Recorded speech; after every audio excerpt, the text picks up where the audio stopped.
Hello everyone, कैसे हो आप सभी लोग। आप लोगों के बहुत सारे डाउट्स थे सीपीयू मेडिकल को लेकर जो भी चल रहे हैं, डीबीएन मेडिकल है ना।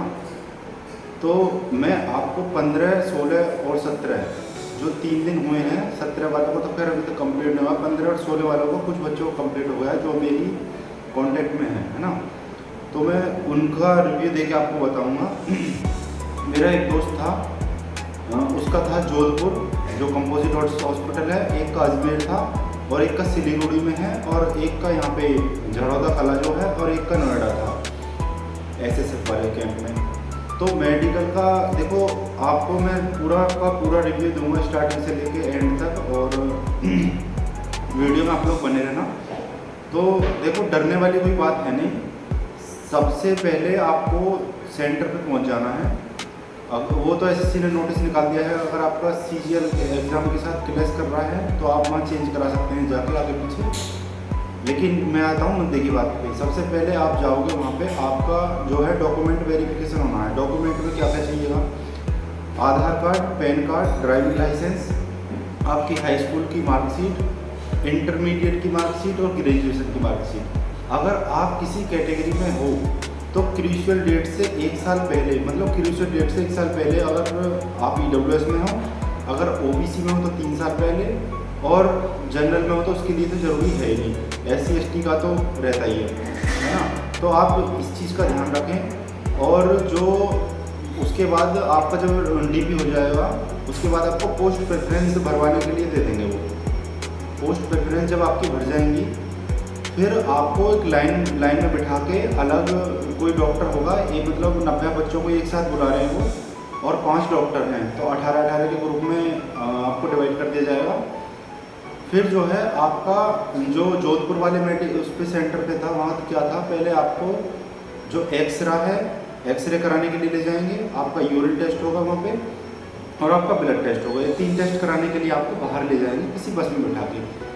फिर जब उसकी रिपोर्ट वगैरह आ जाएंगी, फिर अगले दिन शेड्यूल कर दे रहे हैं उनको, जो आपका आई टेस्ट वगैरह होता है, नौकरी वगैरह होता है, वेरिकोसिस वगैरह होता है, जितना भी मतलब चीज़ें होती हैं वो अगले दिन के लिए शेड्यूल हो जाएगी। अब आ जाते हैं अगले दिन पे, उनकी रिपोर्ट तो आ गई होंगी।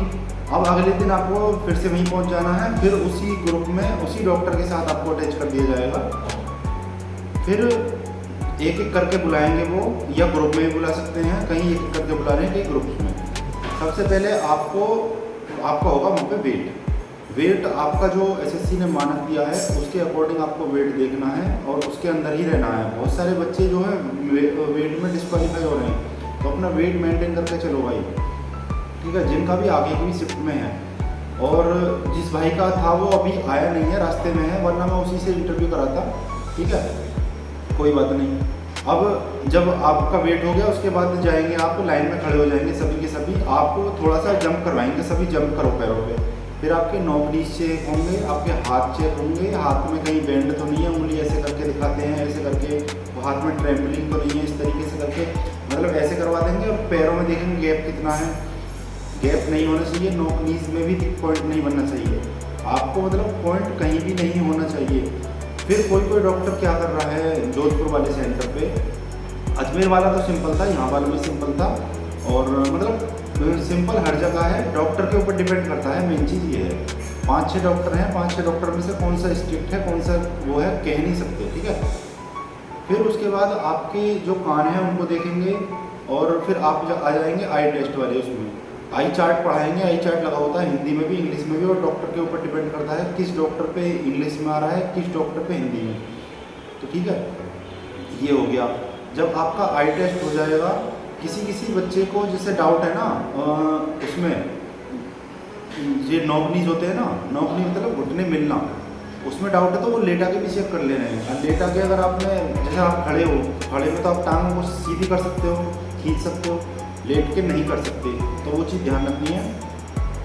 फिर आपके वेरिकोसिस, हाइड्रोसिस ये वगैरह चेक होते हैं, आप अलग रूम में ले जाके आपको मतलब पूरा कपड़े उतार दिए जाएंगे आपके, और फिर तब जाके सारी चीज़ें चेक होती हैं, ठीक है। तो बिल्कुल भी इस दौरान बहुत सारे बच्चे क्या है, पैनिक हो जाते हैं।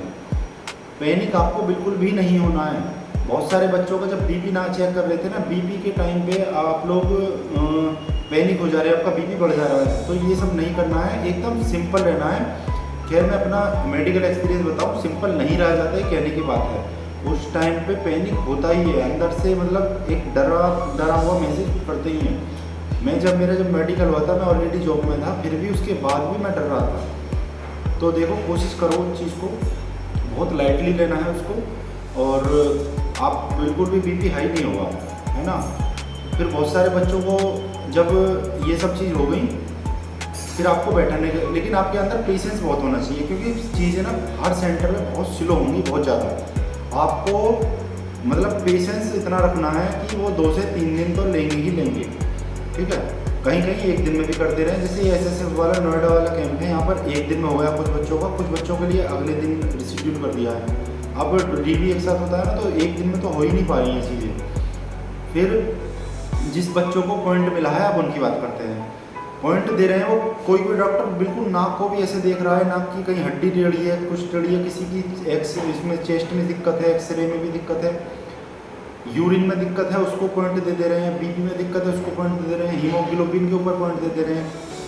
तो आपको फिट का मतलब वो फिट ही लेंगे, फिट का मतलब फिट, इसमें कोई कॉम्प्रोमाइज़ नहीं किया है अभी तक उन्होंने। जो पॉइंट दिया है उन बच्चों को आगे बुलाया है 2 दिन का टाइम देके। जैसे किसी का ओवरवेट है, उसको 2 दिन, सिर्फ 2 दिन आगे की डेट दी है कि आपको 2 दिन में ही ये वेट कम करके हमारे पास आना है। अब ये कैसे पॉसिबल हो सकता है, आप खुद सोचो। खैर वो चीज़ आपको मेंटेन करके रखनी है, अपने डॉक्यूमेंट पूरे ले जाओ, और जिनका भी रिशेड्यूल्ड हुआ है रीमेडिकल के लिए, उनकी अभी कोई भी रिपोर्ट अभी तक मेरे पास नहीं आई है। जैसे ही आएगी मैं आपको बता दूंगा। ये पहले दिन की चीज़ें हैं, पहले दिन वालों का कल हुआ है उनका क्लियर। और बात करते हैं अजमेर वाले सेंटर की। अजमेर वाले सेंटर पे एक मेरा दोस्त था जो पुराने डिपार्टमेंट का था, वो गया था वहाँ पर। वो बोल रहा था कि 2 डॉक्टर्स थे, बहुत ही मतलब स्ट्रिक्टली चेक कर रहे थे। हाँ, एक बार मैं जोधपुर वाले की उसकी बता दूँ। यहाँ पे क्या था कि 90 बच्चों ने जो है मेडिकल दिया था पहली, उसमें से मात्र 41 का क्वालिफाई हुआ है, बाकी रिमेडिकल। अब आप सोच सकते हैं, आपको इस चीज़ को सोच के पैनिक नहीं होना है बिल्कुल भी। आपका नंबर 41 में भी हो सकता है, ठीक है। आप ये बिल्कुल मान के न चलें, आपने मेहनत करके यहाँ आए हैं, कोऑपरेटिव स्टाफ है, ऐसा कोई बात नहीं है। जो रिमेडिकल देते हैं वो इसलिए देते हैं कि थोड़ा बहुत डाउट है, रिमेडिकल में ज़्यादातर बच्चों को पास कर देते हैं। तो आप इस चीज़ में बिल्कुल भी मत घबराना। अब आ जाते हैं अजमेर वाले पे। अजमेर वाले पे उसका सेम प्रोसेस था, लेकिन उन्होंने पहले ये नौकरी वगैरह चेक किए थे। ये जो एक्सरे वाले प्रोसेस है ये सबसे लास्ट में हुआ था, है ना।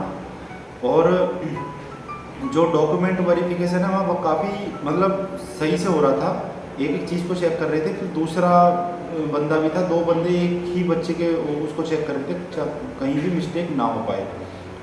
तो आप लोगों को अगर क्वालिफाई हो गया हो तो बहुत बहुत कॉन्ग्रेचुलेशंस।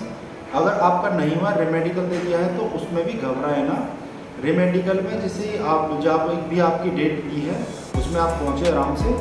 और जो ओवरवेट वाले हैं जिनका 1-2 किलो है, वो 1-2 किलो भाई कम हो जाएगा। आप उसकी वीडियो वगैरह देखो, आराम से कम हो जाएगा, पैनिक ना हो। जैसे ही रेमेडिकल वालों की कोई अपडेट आती है मैं आपको बताता हूँ। और अभी के लिए इतना ही, और ऑल द बेस्ट फॉर जो अभी आपका अपकमिंग रिजल्ट है उसके लिए, ठीक है। चलो टाटा, टेक केयर, बाय बाय, और चैनल को सब्सक्राइब कर लेना। मैं अभी अगली वीडियो बनाऊँगा जो रेमेडिकल में बच्चों का जो भी है।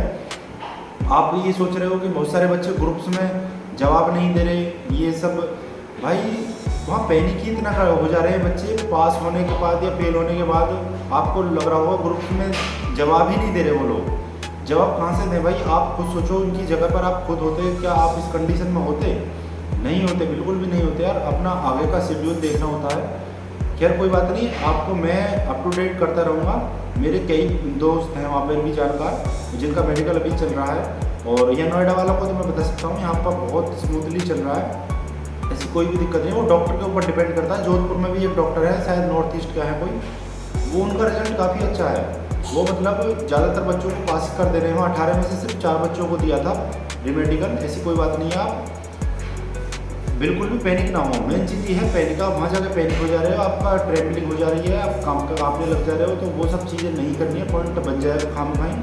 आप जिनका भी आगे है मेडिकल, वो सभी ध्यान दें, इस वीडियो को जरूर देखें, शेयर करें और लाइक जरूर कर दें, है ना। मैं कल के लिए फिर वीडियो बनाऊंगा, जो रिशेड्यूल्ड वाले हो सकता है उनका आज हो जाए। तो मैं उनके लिए भी ज़रूर लाऊंगा। ठीक है, टाटा, टेक केयर, बाय बाय।